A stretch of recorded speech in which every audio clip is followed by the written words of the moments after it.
Padre, Señor Santo, ayúdanos en esta predicación a estudiar, Señor, a conocer de su palabra, a entender más de usted, a conocer más de su presencia, de su santidad, de su bondad, de su misericordia. Y le pedimos, Señor, que el Espíritu Santo nos vaya guiando, nos vaya iluminando hoy día, me guíe con las palabras, pero a la vez también que el Espíritu Santo trabaje en nuestras vidas para reconocer cuándo vamos en este camino de pecado o vamos en este abismo de pecado. Señor, ayúdenos a que el Espíritu Santo trabaje en nuestras vidas en santidad y que le hagamos caso también. Que estemos alertas a las situaciones que están aconteciendo tanto en nosotros como en el exterior. Así que muchas gracias y le pido que me vaya guiando en esta predicación. En el nombre de Jesús, Señor, oramos. Amén. Amén.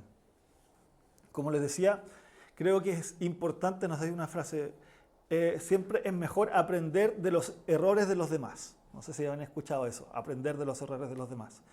Aunque yo a veces he visto los errores de los demás, pero no, me he caído igual. Incluso yo me acuerdo un día que estaba con unos amigos, estábamos en un campamento cristiano y teníamos que estar en un río. Y en ese río teníamos que andar con cuidado pisando. Y había un chico que se cayó. Y dijo, uno de mis amigos dijo, hay que aprender de los errores de los demás. Y después él caminando se cayó, él mismo, el que había dicho eso. Así que yo me acuerdo de esas situaciones, para que uno a veces dice que uno tiene que aprender de los errores de los demás, pero también ahí cae. Y el Señor nos advierte en numerosas ocasiones que tenemos que ver esos errores. Y en ese sentido, una de las formas que la Biblia nos comunica del alejamiento de Dios es la palabra pecado. Es una palabra como complicada a veces, que es dura, que a veces no nos gusta mucho. Si podríamos hacer una encuesta, si les gusta la palabra pecado, no a muchos, es una palabra muy agradable. Pero lamentablemente es una palabra necesaria para poder conocer el estado donde están las personas, en qué lugar se encuentran, y para reconocer cómo Dios nos está viendo. Es ahí que el tema que vamos a tratar hoy por eso le puse el nombre el camino al abismo, el camino al abismo del pecado, como un proceso, como un ciclo y un proceso que empezó de una forma y va a terminar y va agrandándose y va agrandándose. Es como pasó en este caso de un ciclo de personas, no solamente de una persona, sino que fue pasando de generación en generación. De generación en generación se fue agrandando esta magnitud de alejamiento de Dios. Y lo puse como un abismo porque es como ir bajando en un abismo en forma consciente, un abismo que es difícil de bajar, pero uno lo hace consciente y va a ir bajando cada vez más y alejándose de Dios. Y ese es lo que pasó con el pueblo y también es lo que pasa con el proceso de nosotros.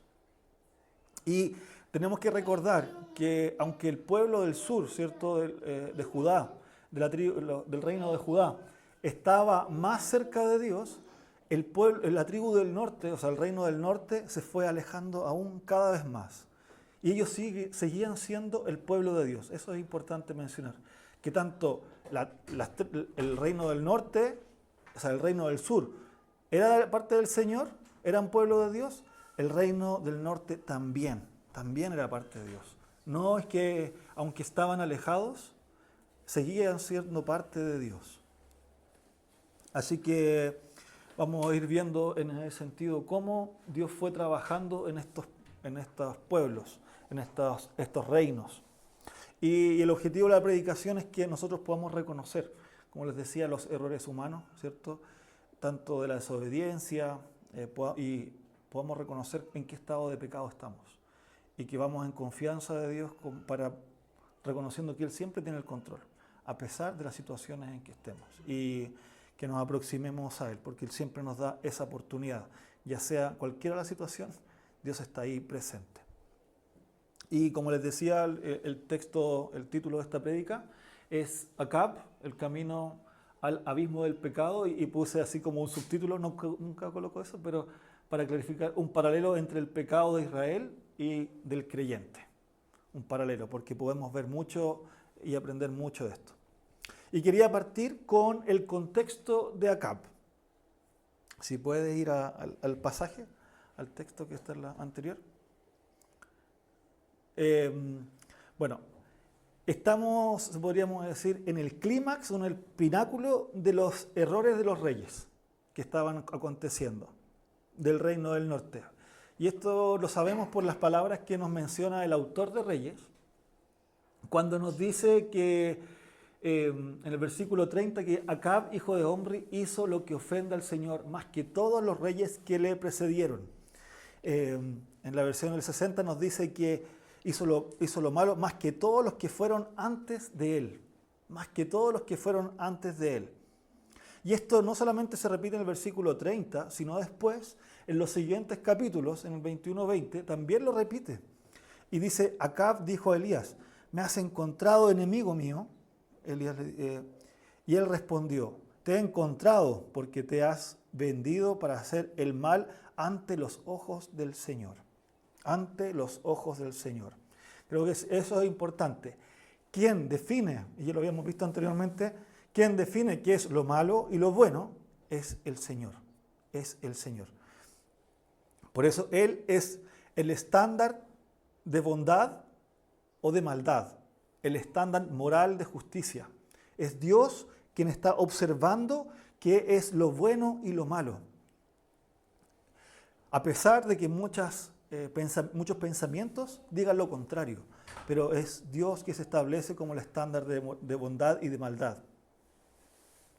Y en este texto vamos a ver hasta qué punto se puede llegar de la maldad o de la separación de Dios. Y como les decía, ¿cuánto podemos estar, o en palabras como nos dice la Biblia, cuánto podemos estar lejos o mal delante de los ojos de Dios como nuestro estándar? Y vamos a ver algunos antecesores primero de Acab, porque como el texto nos decía, que más que todos los reyes que le precedieron, vamos a ver quiénes fueron estos reyes que ya habíamos visto antes. Si puedes pasar, dos. Sí, dos siguientes. Vamos a ver esta historia, ¿cierto? Porque para conocer un poquito más de los antecedentes, ¿qué habían hecho los anteriores? Vamos a ir viendo un poco de lo que cómo fueron cayendo los reyes anteriores. Vamos a ir un poquito a una línea del tiempo ahí que me puse a jugar con eso. Vemos, bueno, lo puse primeramente así, porque era como una caída, fueron cayendo, por eso era como un abismo. Y recordamos que bueno, estaba el reino, ¿cierto?, de Israel. Antes de la separación estaba David, Salomón, y después el hijo de Salomón, Roboam. Y con Roboam empezó la separación del reino del norte y del reino del sur. Y ya hemos estudiado, por ejemplo, en las anteriores prédicas, ¿cierto? Hemos visto Roboam, hemos visto Jeroboam, vimos Asa, y ahora vamos a ver Acab. Lo interesante de acá es que cuando en el tiempo de Asa, ¿cierto?, que había predicado Jay, podemos ver que por lo menos hubieron 7 reyes en el norte. En el tiempo del reinado de Asa, que él estaba en ese tiempo, hubieron 7 reyes arriba, partiendo con Nadab, Baasa, ¿cierto?, que habíamos estudiado que había hecho guerra contra los mismos suyos, ¿cierto? Y intentó pelear, ¿cierto?, con el reino del sur. Y lo interesante es que Nadab, vamos a ir con Nadab, él reinó solamente 2 años. Y él hizo, dice la palabra, lo malo delante de los ojos de Dios. Y como hizo lo malo, después llegó Baasa, el siguiente, después de los años, conspiró en contra de él y lo mató. Baasa lo mató al rey y se quedó él como rey. Y recordemos, Baasa, quizás es típico, hizo lo malo delante de los ojos de Dios. Hizo lo malo delante de los ojos de Dios. Y como les decía, que estuvo 24 años haciendo maldades este hombre. a tal punto, ¿cierto?, que Dios envió a un profeta llamado Jehú, que profetizó en contra de Baasa. Y a tal punto que dijo que toda su descendencia, todo su, puede decir, prole, todo lo que venía de él iba a fallecer. No en ese mismo momento, pero iba a fallecer durante los años. Después de los 24 años de Baasa, llega Elá, que fue su hijo, y también reinó 2 años. Y adivinen, hizo lo malo delante de los ojos de Dios, lamentablemente. Y lo interesante es que él tenía un siervo que se llamaba Zimri, que lo vemos arriba, Zimri. Este siervo, cuando Baasa, ¿cierto?, estaba celebrando, se estaba embriagando, estaba pasando a sus formas, dice que Zimri lo mató. Eso está en capítulo 16, versículo 20. Así que Zimri, este asesino, queda como rey. Y de nuevo se nos menciona que hizo lo malo delante de los ojos de Dios. Y dice que también él mató a toda la casa de Baasa, como se había profetizado. Incluso decía que fue tal la maldad que hizo que Dios dijo que los perros iban a comer de la sangre de la familia de Baasa. Así, a tal fuerte que estaba esa maldad. Y adivinen cuánto reinó Zimri, podemos decir. ¿Cuánto habrá reinado? Este Zimri reinó 1 semana, 7 días. 7 días. Así que no le duró mucho. Lo interesante que este hombre, ¿cierto?, que había cumplido lo que Dios había dicho, fue atacado y se fue se refugió en el palacio y se autoinmoló, se quemó. Es como, no sé si han visto Game of Thrones y todas esas series de Lord of the Rings, ¿cierto?, que son parecidos, es muy similar. Así que este hombre Zimri duró 7 días y se quemó. Se quemó a lo bonzo, nosotros le decimos, no sé si han escuchado eso. Bueno, así que llegó 7 días y después llegó Omri.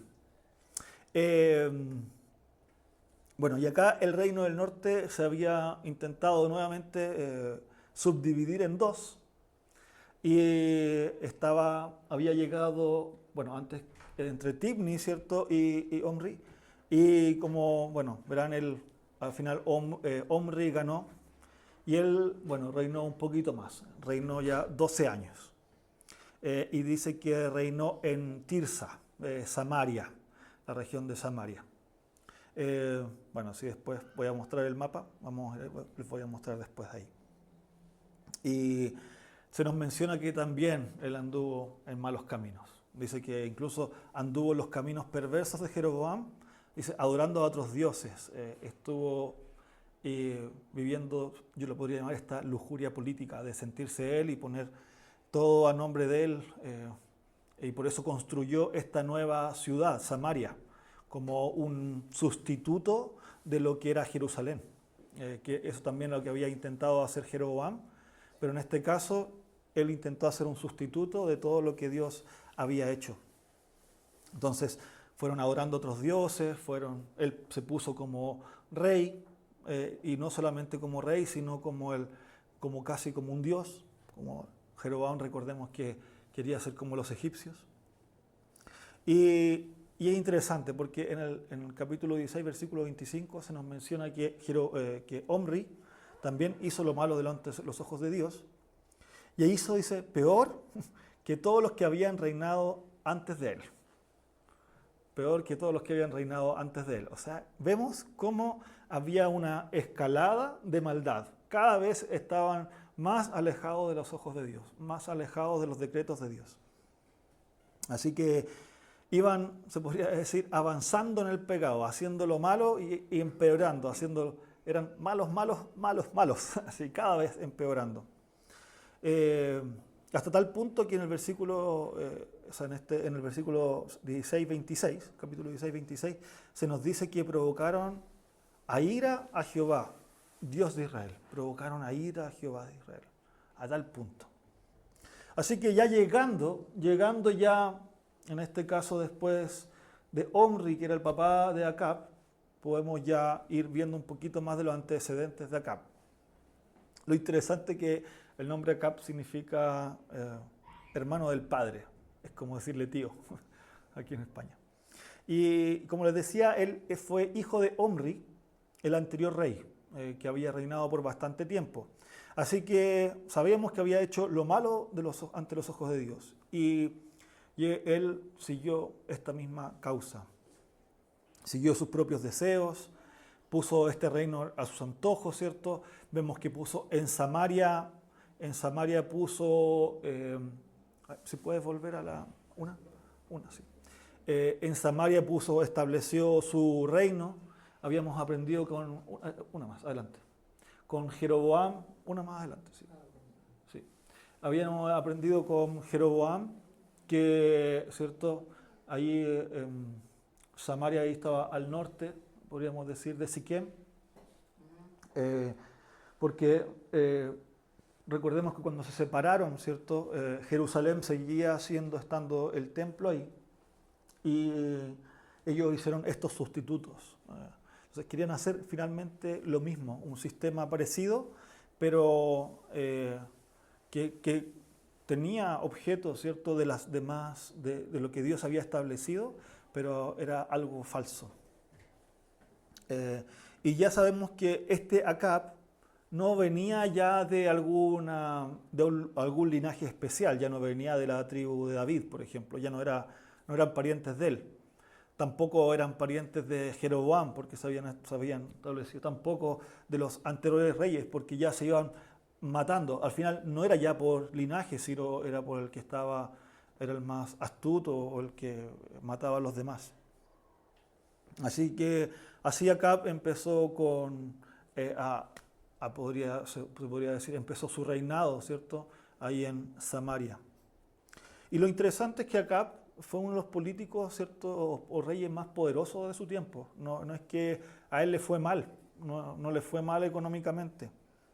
Y bajo su reinado tuvo en cierta forma, no como tuvo con Baasa, tuvo cierta estabilidad con Judá. Ya se habían solucionado algunas situaciones que habían pasado. Y más encima tenía dominio sobre los demás lugares como los de Moab. Así que Baasa políticamente, Acab, ¿cierto?, políticamente era un rey inteligente, no era cualquier persona. Pero sí vemos que él estaba alejado de los ojos de Dios. Incluso tuvo campañas políticas y campañas militares también bastante interesantes. Así que eso. By the way, I sent you the link to you, to your phone. Yeah. Nice. Bueno, y ahora vamos a ver algunas características que nos menciona el texto. Vamos, si puedes ir al texto, sí. Puedes hacerlo con la rayita, no con la tecla. Ahí, más fácil. Vamos a ver algunas características que nos menciona el texto en cuanto a cómo se fue cayendo, se fueron yendo al abismo. Así que ahí les voy pidiendo que me sigan en las lecturas. En el versículo 31 se nos menciona que le fue ligera cosa andar en pecado a Acab. Fue ligera la cosa, dice. Entonces, una de las primeras cosas que podemos ver en cuanto a entrar en este abismo de pecado, se podría decir, es que a Acab ya no le molestaba estar en pecado. O sea, ya dijimos que ya habían empezado, así que ya en este estado se nos muestra lo que habían alcanzado, que ya no le hacía daño, no tenían cargo de conciencia pecar, sino incluso que disfrutaba de lo que hacía. En el hebreo dice kalao, nunca lo pronuncio bien, pero significa algo que no tiene importancia, que es una poca cosa, que es algo insignificante, que es algo liviano. Por lo tanto, cuando Acab, este hombre, andaba en el pecado, ya no le importaba, nosotros decimos, ya no le hacía cosquillas, no tenía cargo de conciencia. Y eso también se lo transmitió al pueblo. O podríamos decir que Acab también era un reflejo del pueblo. Si lo vemos por las dos partes. Porque él era un representante de lo que estaba pasando en ese momento. Así que a Acab no le pasaba nada con el pecado. No sé si han visto personas así, o uno mismo, que en momentos hacemos algo y ya no nos da ni cosquillas, no tenemos cargo de conciencia. Y eso es lo que estaba viviendo en un estado ya mayor, ¿cierto?, de pecado. Y tenemos que recordar un poco lo que les decía, los pecados de Jeroboam, porque eso es lo que nos dice el texto, que andaban los pecados de Jeroboam, que ellos crearon templos nuevos, crearon, ¿cierto?, todo un sistema de festividades para que se olvidaran de Dios. Resaltaban, no sé si les suena esto ahora, el disfrute de la persona. O sea, los reyes, o sea, los ídolos y los dioses que ellos tenían estaban enfocados, se podríamos decir, en forma hedonistas. Ellos buscaban la diversión, iban a adorar a estos dioses paganos, a estos ídolos, pero ellos se divertían, tenían diferentes cosas, ¿cierto?, que pasaban. Entonces, lo que había creado Jeroboam, y ellos, los siguientes reyes, también entendieron que crearon un sistema paralelo al sistema de Dios, de forma similar, con características parecidas. Por eso, el rey de la mentira siempre dice cosas como que tiene verdad, cosas similares. Por eso yo les decía, una de las prédicas pasadas con Jeroboam, es que los que hacen más daño al cristianismo son las cosas que se parecen al cristianismo, pero son algo falso. Tienen similares fiestas, tienen similares formas de adorar, creen que estamos adorando al mismo Dios, porque son similares, porque el hombre necesita adorar a Dios. Y esto fue lo que crearon. Y eso es lo que pasó, les decía, con Samaria. Entonces, en vez incluso de adorar al Dios Trino, se están adorando a sí mismos, o están adorando a esos dioses. Así que resaltaban tanto la prosperidad y resaltaban la bienaventuranza. Eso es lo que nos está diciendo acá. Y ya no sentían remordimiento en pecar. No sentían remordimiento. Después en el versículo 31 podemos ver que fue fácil para Acab quebrar el pacto que tenía con Dios. Se nos menciona que tomó como mujer a Jezabel, que era hija del rey de los Sidonios. Y dice que Jezabel era hija de Etbaal. Cuando yo lo primero lo leí no lo entendí bien, pero claro, después viendo el nombre del papá, del padre de esta mujer, no sé si les suena, que dice Etbaal. Era el papá de Jezabel era el sacerdote de Baal, que incluso era un sacerdote, claro, Jezabel era la hija del sacerdote Astarte. Y más encima, este hombre, Etbaal, había usurpado el trono de los sidonios en Tiro. Así que también era un asesino, se podría decir. Y al mismo tiempo, cierto que Omri había sido rey en el reino de Israel, Etbaal, este sacerdote, se había hecho rey. Entonces vemos con quién estaba tratando, quién era Jezabel, y con quién estaba haciendo amistades políticas Acab. Es lamentable, ¿cierto? Cómo fue dando, cómo se fue alejando este reino de Dios. Y así que vemos que finalmente la confianza, tal como un tiempo la tuvo Asa, no la tenía en Dios. La tenía puesta en sus arreglos políticos, estaba puesta en otros dioses, pero cosas que no eran Jehová. Y más encima, no solamente tuvo la confianza con los demás, sino que hizo pactos, se unió en un pacto sagrado, hizo alianzas firmes, ¿cierto?, con estos pueblos, con estas personas que estaban adorando, ya no solamente adorando a veces, sino que era literalmente, o sea, lo hacían ya abiertamente. Y recordemos que este pecado no venía solamente de él. Por eso yo les decía, como que a veces los pecados parten de a poco. Vemos que el pecado de ser alianza y tampoco estaba con Asa, sino con Salomón, que había partido. Con Salomón vemos que ya él empezó a formar alianzas. Entonces vemos cómo va partiendo de a poco hasta llegar a este punto. Y luego se nos muestra a Jezabel, que esta Jezabel era una engañadora. Espero que nadie le ponga su nombre a su hija Jezabel, por favor, porque es un nombre terrible, porque realmente es como ella está incitando a Acab a hacer lo malo, a acercarse a otros dioses. Incluso incita a Acab a matar a profetas. O sea, era una asesina, era una instigadora, era una acusadora. Era realmente, por así decirlo, como un paralelo de Satanás. Entonces es muy fuerte la figura de esta mujer, de cómo va trabajando. Así que rompió el pacto con Dios y puso el pacto y su seguridad con otras personas, ¿cierto? Con otros dioses al hacer esto. Por otra parte, vemos que la idolatría ya no la están escondiendo. A veces vemos que cuando uno está alejado, a veces dice, ya no voy a esconder mi pecado, voy a esconder la idolatría. Pero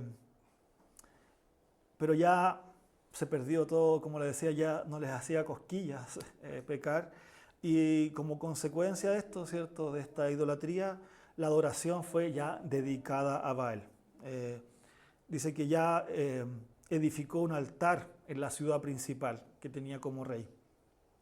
O sea, el templo que vemos que era lo principal de la ciudad para Jehová, ahora se sustituye con un templo para Baal.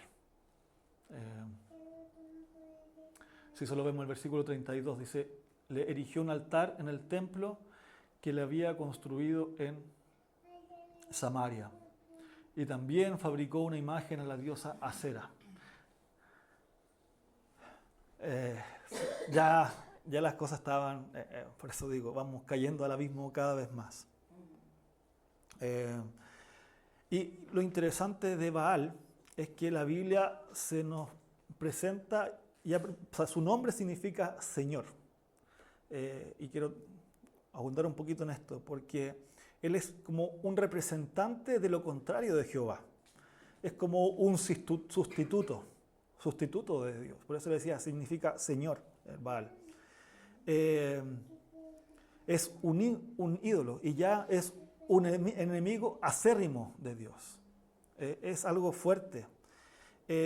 Así que él se presentaba como el principio divino masculino, de la fertilidad, de todo lo que venía que era el amo del suelo, y estaba siempre asociado a esta divinidad femenina de Acera, la fecundidad de Astarte.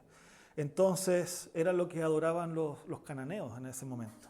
Y siempre está en contra, siempre vemos a través de la Biblia, ¿cierto?, esta figura de Baal. Es como una figura realmente que está en contra de Dios, pero ya tácitamente. Y realmente es como una figura satánica, como les decía, porque, aunque suene fuerte decirlo, porque se hace pasar por Dios y lo hace de forma explícita. Y yo no sé si vosotros visteis los Juegos Olímpicos, de lo que pasó.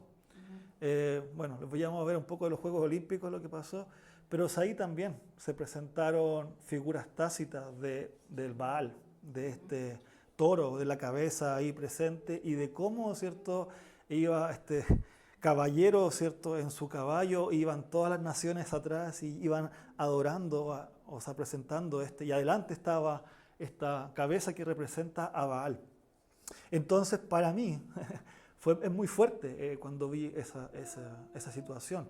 Porque ya, como les decía, el pecado ha llegado a tal punto que ya no les hace cosquilla estar en contra de Dios. Esa es la situación que es interesante ver también en la actualidad.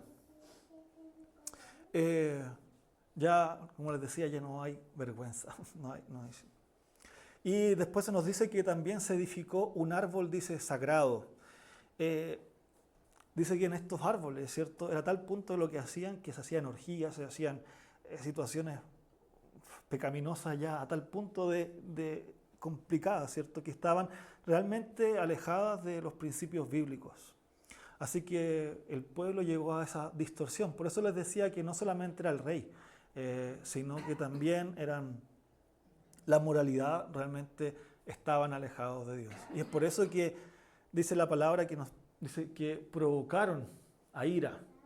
En fin, hizo más para provocar la ira del Señor. Provocaron la ira del Señor en este versículo 33, que nos ratifica lo que nos decía en el versículo 30, cuando se decía que Acab llegó a obrar para provocar la ira de Dios de Israel. Así que eso es lo que estaba pasando con el pueblo, eso estaba pasando, como les decía. Y ya quisiera terminar ahí, pero no solamente termina ahí. En el versículo, 26, en este versículo 34, lo voy a leer. Dice, en tiempos de Acab, Giel de Betel reconstruyó Jericó. Al principio, como lo vemos ahí, no es tan malo, reconstruyó Jericó.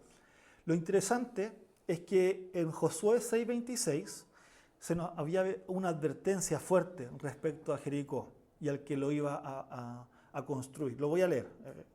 Josué, voy a leer 25 y 26. Dice, mas Josué salvó la vida de Rahab, ¿cierto? Recordemos cuando el pueblo había salido de Egipto. Mas Josué salvó la vida de Rahab, la ramera, y la casa de su padre, y a todo lo que en ella tenía. Y habitó ella entre los israelitas hasta hoy, por cuanto escondió los mensajeros de Josué, que había enviado a reconocer a Jericó. Y esto es la parte, les decía, en aquel tiempo hizo Josué un juramento, diciendo, maldito delante de Jehová el hombre que se levantare y reedificare esta ciudad de Jericó. Sobre su hijo primogénito eche los cimientos de ella y sobre su hijo menor asiente sus puertas. Maldito delante de Jehová el hombre que se levantare y reedificare esta ciudad de Jericó. Y esta profecía o predicción se había realizado ya unos 500 años de lo que ya estamos leyendo ahora. Y a pesar de lo que ya había pasado un tiempo, ellos sabían de estas profecías, conocían de lo que iba a pasar y las consecuencias de realizar este acto. Por lo tanto, al empezar a construir ahí, ellos no tomaron en consideración la palabra de Dios. Ya les daba lo mismo, se podría decir. No se dieron cuenta a tal punto que llegaron de la advertencia que se le había dado a Josué, el que llegaba a reconstruir ahí. No tomaron el peso de lo que Dios decía. Entonces, este hombre, ¿cierto?, empezó a construir, a reconstruir Jericó. Giel de Betel, Giel no es Acab en este caso, pero sí era un siervo de él. Y por lo tanto, y sabemos que no se podía hacer nada sin la aprobación del rey. Por lo tanto, también era bajo la aprobación de Acab. Y es por eso que después se nos dice en este texto, ¿cierto?, que echó los cimientos al precio de la vida de Abirán, su hijo mayor. Y dice los nombres fuertes. Y puso las puertas al precio de la vida de Segub, su hijo menor, según la palabra que el Señor había dado a conocer por medio de Josué. Como Dios había prometido un castigo, eso se cumplió. Y se cumplió en forma tácita con sus hijos, tanto el primogénito como el menor. Matthew Henry, un comentarista, nos menciona aquí, este es el fin horroroso de los hacedores de iniquidad, de los impíos. No le importó que podían morir sus hijos. Y con esto podemos saber que el pecado no solamente trae consecuencias para uno, sino consecuencias de muerte para la familia. No solamente una muerte espiritual, al alejarse de Dios, sino también una muerte física. Porque llegaron a tal punto de no reconocer lo que Dios les había dicho. Bueno, y eso es lo que dice este texto. Imagínense, solamente este texto. Y lo interesante es que los capítulos después siguen y se nos menciona que no solamente hicieron esto, sino que persiguieron a los hombres de Dios, persiguieron a los profetas. En el capítulo 17, versículo 2 al 4, cuando Dios había mandado al profeta Elías, eso, bueno, después lo vamos a ver un poco más en profundidad, ¿cierto? Dice que Elías se tuvo que esconder, el profeta de Dios, se tuvo que esconder. Se nos dice que Elías, bueno, voy a decir cuando Elías fue a Acab, lo voy a leer, dice 18 del 1 al 4, dice, pasado muchos días vino palabra de Jehová a Elías en el tercer año diciendo, ve, muéstrate a Acab, y yo haré llover sobre la faz de la tierra. Fue pues Elías mostrando a Acab, y el hambre era grave en Samaria. Y Acab llamó a Abdías, su mayordomo. Abdías era en gran manera un temeroso de Jehová, porque cuando Jezabel destruía a los profetas de Jehová, ahí voy a decir, cuando Jezabel destruía a los profetas de Jehová, Abdías tomó a 100 profetas y los escondió de 50 en 50 en cuevas y los sustentó con pan y agua. Imagínense esta mujer, ya estaba matando a los profetas de Jehová, a los profetas de Dios.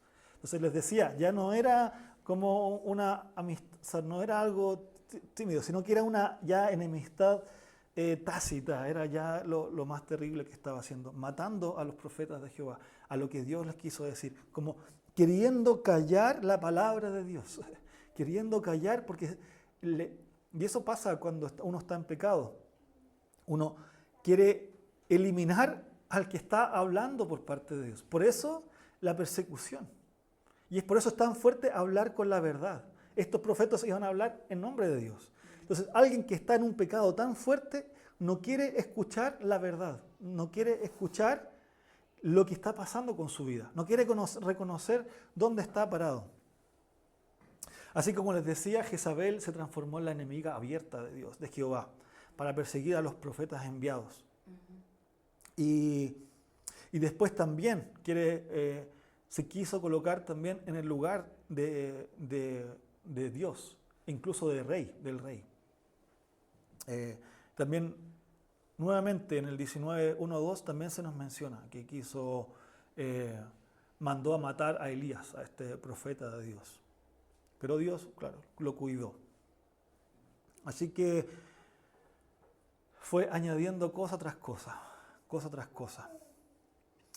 Y lo peor es que no solamente mandó a matar a los profetas. Yo quisiera terminar con eso, pero el texto nos menciona cada vez cosas peores. Después se nos menciona en capítulo 21, versículo 3, que también mandó a matar a parte del pueblo. El pueblo, ¿cierto?, que estaba favoreciendo a ellos, ¿cierto?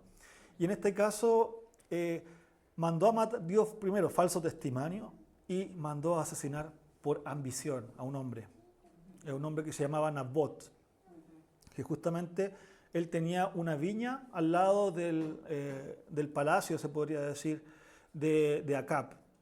Y lo que nos dice el texto dice que cuando Acab fue a pedirle, ¿cierto?, esta viña que él quería, Nabot dijo, igual es interesante lo que dijo, dice, guárdame Jehová de que yo te di a ti esta heredad de mis padres. Él sabía lo que estaba pasando. Habían partes del pueblo, a pesar de en ese lugar, ¿cierto?, que estaba pasando todo, habían personas que buscaban a Jehová, que eran temerosos de Dios. Habían personas. Pero aún así, dice que Acab se desilusionó. Estaba triste y Jezabel lo vio y por no tener esa viña, dice que estaba triste. Y esta mujer lo incita, dice, no te preocupes, que aquí los voy a solucionar. Entonces, usurpó el trono del rey, dice que tomó los anillos y mandó a dar falso testimonio sobre este hombre, Nabot. Así que deshonró al rey, tomó el lugar de él para sus propios fines y finalmente quedó mal con falso testimonio y finalmente apedrearon a este hombre de Dios que temía a Dios. Es complicado. Así que el autor del texto en el capítulo 21, de los versículos 25 al 26, nos resume lo siguiente. Dice, a la verdad ninguno fue como Acab, que se vendió para hacer lo malo delante de los ojos de Dios, porque Jezabel su mujer lo incitaba. Él fue en gran manera abominable, caminando en pos de los ídolos, conforme a todo lo que hicieron los amorreos, a los cuales lanzó Jehová de delante de los hijos de Israel. Yo estaba pensando que a mí no me gustaría que me coloquen este epitafio al final como Felipe hizo lo malo, no tendría mucho cuidado, ¿cierto? Eso fue el epitafio de Acab. Se vendió para hacer lo malo. Pasaron muchas cosas más con Acab, pero no las voy a mencionar por temas de tiempo. Pero lo que sí quería ir viendo el tema del proceso del pecado. Si yo les pregunto, ¿qué sería, como les decía, un sinónimo de estar delante de los ojos de Jehová? O sea, hacer lo malo delante de los ojos de Jehová. Un sinónimo sería finalmente pecado, porque es estar lejos de Dios, andar en los propios caminos, andar en forma independiente de Dios. No es necesariamente hacer lo contrario, pero sí es andar independiente de Dios, es estar separado de Él con mis propios pies. Entonces, y era justamente lo que decía esta frase, que están mal delante de los ojos de Dios. Y para este proceso podemos entender que hay un inicio en la historia. Y este inicio no parte con Acab, sino podríamos decir que empezó atrás. Y podríamos pensar, bueno, con Salomón empezó. Pero no, había empezado con Salomón, sino que había empezado con su padre. Este hombre de Dios, un hombre que tenía un corazón adecuado delante de los ojos de Dios. Un hombre que era él como considerado casi un amigo de Dios, era un hijo de Dios, quien tenía una relación cercana, quien seguía los estatutos de Dios, que Dios había que él había seguido los mandamientos, ¿cierto? Y confiaba en Dios en todo momento. Le buscaba, le adoraba, tal como lo vemos en el libro de los Salmos. ¿Cuántos ciertos salmos podemos ver de Salomón, de David, el rey David? Este hombre, ¿cierto?, era un hombre, se podría decir, piadoso. Pero esta raíz de pecado empezó con él, con este hombre piadoso. Porque recuerdan que un día él estaba en su palacio y estaba observando, ¿cierto?, alrededor, estaba ocioso mientras los demás estaban en la guerra. Él vio a esta mujer y la codició en su corazón. Después empezó a maquinar, empezó a tratar una estrategia para poder estar con ella. La fue a buscar, hizo que ella adulterara, que fornicara. Y luego, ¿cierto?, que supo que tenía un hijo, y dio otro plan, maquinó para empezar a matar a su esposo, ¿cierto? O sea, para que su esposo se quedara con ella. Pero que este hombre era fiel, ¿cierto? No quiso tener relaciones y a raíz de eso lo mandó al frente. Finalmente lo mandó a matar. Así que este hombre piadoso, que era bueno, que buscaba al Señor, desde ahí empezó el principio del pecado. Así que, ¿por qué estoy diciendo esto? Porque no nos confiemos. No nos confiemos que nosotros vamos a llegar a tal punto como ese Acab, que estaba ya directamente en contra de Dios, con esa Jezabel, sino que empezó con un hombre que buscaba al Señor, que lo quería, que adoraba a Dios, que era un siervo de Dios. Y este proceso de pecado fue avanzando hasta alejarnos de Dios. Después vemos, ¿cierto?, el problema que tuvieron sus hijos. Después, claramente, Salomón también. Vemos algunas cosas. A pesar de que Dios, ¿cierto?, bendijo a Salomón con sabiduría, lo guardó. Él escribió palabras también maravillosas. Este proceso de alejamiento fue creciendo. Y Y lo interesante también que yo les decía que le puse, bueno, había puesto primero ir a la cima, pero también pongo abismo, pero pongo un abismo que no es fácil, en el sentido de que algo tienes que hacer. No es algo como ya yo me dejo y voy libre, sino que tengo que hacer un esfuerzo para pecar. Es como cuando Jonás, ¿cierto?, tuvo que ir, o sea, Dios lo había mandado a Nínive, él tuvo que levantarse, decía que le costaba levantarse, tuvo que pagar el pasaje para ir a donde aquí cerca de España y para alejarse de él. Lo interesante que para ir a Nínive no tenía que pagar, así que tuvo que hacer un esfuerzo. Y lamentablemente, a veces para pecar hay que hacer un esfuerzo. Y así va avanzando el pecado. Así fue avanzando en este proceso de alejamiento de Dios. Y en contraste a esto podemos ver la fidelidad de Dios. En contraste a estos hombres, a estos reyes. Porque el pueblo y los reyes estaban siendo infieles. Pero Dios se muestra como un Dios fiel. Si puedes avanzar dos diapositivas. Porque Dios envía advertencias. Yo le puse, ¿cierto?, todos los reyes arriba, pero lo que yo no le había nombrado es los profetas que Dios iba mandando. Bueno, también habían profetas, ¿cierto?, con Samuel con David y con Salomón. Pero Dios fue mandando tanto profetas en el reino del sur como en el reino del norte. Dios siempre quiso, y aquí se nos menciona que Dios mandaba profetas, tenía personas, que significaba que hablaban la palabra de Dios. Por lo tanto, es siempre Dios recordando los estatutos. Él sigue siendo fiel a su pueblo, en contrario de lo que estaba haciendo él. Y estaba recordando lo que era bueno.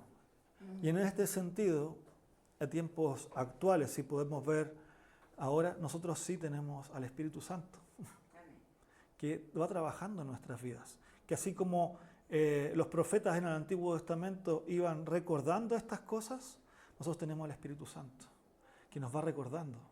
Yo creo que las mejores cosas cuando nos sabemos que no tenemos que hacer algo, realmente lo sabemos, porque estamos equivocándonos, porque lo sabemos, de verdad. Y no solamente tenemos eso, sino tenemos la palabra de Dios, que nos va iluminando, que nos va mostrando. También tenemos la iglesia que nos puede ir diciendo que no cometemos tal situación. Así que, en ese sentido, Dios sigue siendo fiel a su pueblo. Pero también al mismo tiempo se nos muestra que Dios es justo. Se nos muestra como un hombre de justicia, que va a cumplir lo que se nos dice la palabra. Él cumplió la justicia que iba a cometer con la persona que iba a reconstruir las murallas de Jericó. Dios era justo. Si Él dice algo, lo va a cumplir. Dios es un Dios que no cambia, a veces se nos olvida. A veces la justicia de Dios no llega en un momento de inmediato, se demora un poco más. Pero la justicia sí es impartida. La justicia sí es impartida. Al mismo tiempo vemos también la gracia de Dios, que Dios va colocando a personas para que puedan ayudarnos.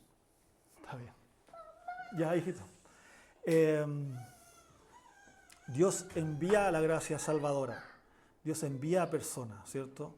Envía a personas que están y que son parte del pueblo de Dios. Dios cuida de los suyos. Dios cuida de los suyos.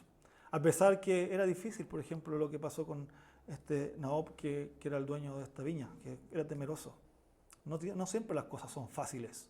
No es que a los hijos de Dios no les va a pasar nada, pero Dios estaba ahí, presente. Y podemos ver también que de todos estos atributos, ¿cierto?, de la gracia de Dios, de la justicia de Dios, de la fidelidad de Dios, también podemos ver la santidad de Dios. Que podríamos decir que la santidad es lo opuesto al pecado. Dios es un Dios santo. Y santo significa también que no permite el pecado. Y busca también que su pueblo sea santo. Porque es separado de lo demás para Dios. Lo que implica estar con Dios. Entonces, esa santidad nos lleva a estar con Él. Eso es lo que Dios quiere finalmente, que nos acerquemos a Él, que podamos tener una vida juntos, encaminados con Dios y poder estar de lado con Él. al lado con Él, viviendo con Él, en sus brazos, en sus manos. Y justamente en contrario con todos estos reyes que hemos visto aquí, que hacían lo malo, lo infiel que eran, lo impíos, lo poco gracioso se podría decir, vemos a Jesucristo, que es lo contrario de lo que hizo Acab. Recordemos, ¿cierto?, que Acab fue seducido, dice que se vendió por esta figura de Jezabel. Recordemos que Jesucristo, Él resistió a la tentación que Satanás le quiso colocar. Así que fue fiel, santo, justo. Llevó a los suyos a adorar a Dios. Enfrentó a Satanás con la palabra de verdad. Y buscaba la santidad. Así que, y eso es tan importante, les decía. Quizás todos estos pecados, ¿cierto?, que vemos en todos estos reyes, los podemos ver como muy graves, muy terribles. Pero hasta aún esos, el poder que tiene el Espíritu Santo que hizo a través de Jesucristo es mucho mayor del poder del pecado. Ayer estábamos en una de las charlas que les había mencionado en la conferencia y el pastor nos decía que hay una fuerza que nos tira hacia abajo, que es la carne, la sociedad, todos los poderes mundanos, se podría decir, que nos tiran hacia abajo, podríamos decir. Pero el poder del Espíritu Santo no le hace nada. Él solamente con un poco de su poder nos puede llevar hasta arriba. Y no solamente nos lleva hasta arriba, sino que nos llega hasta el trono celestial. Hasta el trono celestial. Entonces, no hay pecado, no hay ningún pecado que pueda ser tan grave que el Espíritu Santo y que Jesucristo no haya pagado, que pueda transformarse. Por eso podemos estar confiados que la gracia de Dios nos libra de pecados así tal como los que hemos visto. Y esa es la importancia de la cruz, porque podríamos decir que el poder de la resurrección de Jesucristo es mucho, mucho, mucho, mucho, mucho mayor que todo el poder que tiene el pecado. Así que podemos estar confiados ahí en Él. Así que algunas cosas prácticas, estemos atentos al pecado, estemos atentos.